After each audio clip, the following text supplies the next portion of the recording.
name's Danielle, and I have twin daughters who are turning 9. And my husband Ivan passed away last June from stage 4 glioblastoma. Ivan was diagnosed when the girls were 2.5, and he had brain cancer for close to 7 years. It was just over 6.5 years. We knew that we're in the final phases in December 2018.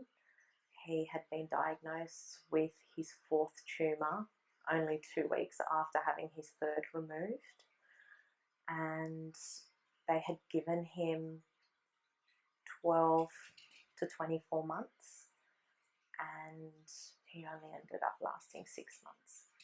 Managing the girls' needs and his needs in those last 6 months was so hard.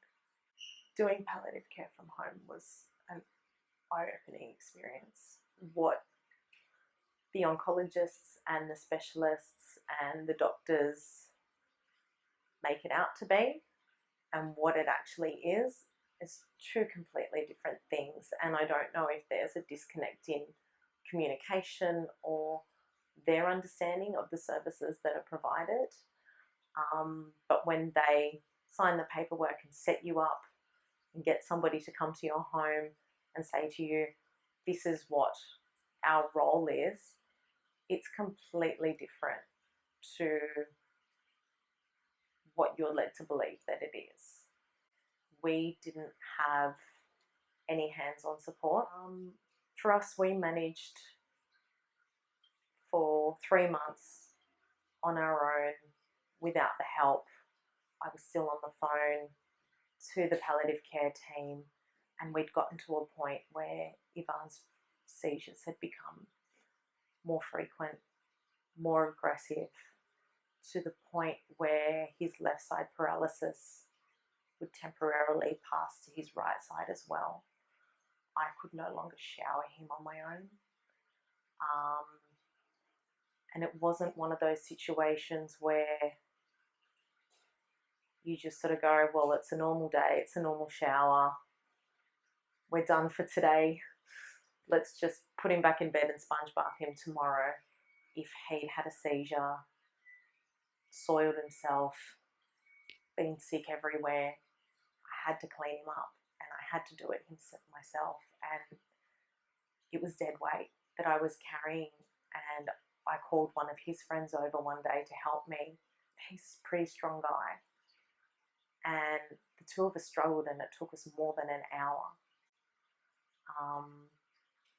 And that's when I knew that I was out of my depth, and that all these services that I was on standby for, I couldn't wait any longer. We were admitted to RPA. They didn't have any beds in palliative care, so we spent a couple of days in emergency, and then he was moved to cardiology.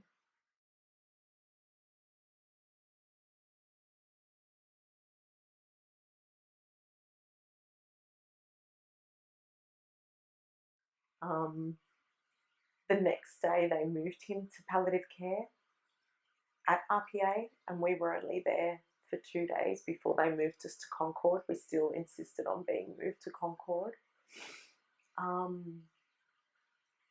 Moving from cardiology into the palliative care, there was an improvement, but it's still, you're restricted to how long you can stay there. You're restricted to, you're sharing a room with 3 other people who are dying. It's not a place for children. It's not a way to say goodbye to somebody. From the time that Ivan was admitted to the time that he passed away was 3 weeks. And not once in those 3 weeks did we get to hug him or hold him. And I think that's the hardest thing for me and the girls, is that at the time when he needed us the most, we couldn't hold him, We could hold his hand. We could lean over the rails. But we couldn't have those private moments. And we couldn't get in bed with him and just hold him. When we moved to Concord, it was different. It was definitely a lot better. He had his own room. He had privacy. There were still restrictions around when the girls could be there, how long I could keep them there. But most days we'd leave just before dinner, come home, and then I'd have to put them to bed. I had my mother-in-law just stay at our house while they were asleep.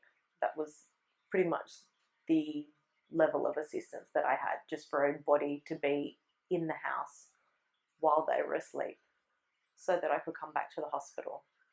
But then first thing in the morning, 6 o'clock in the morning, I needed to be back home to make them breakfast, to get them ready for school, to get them ready for their day.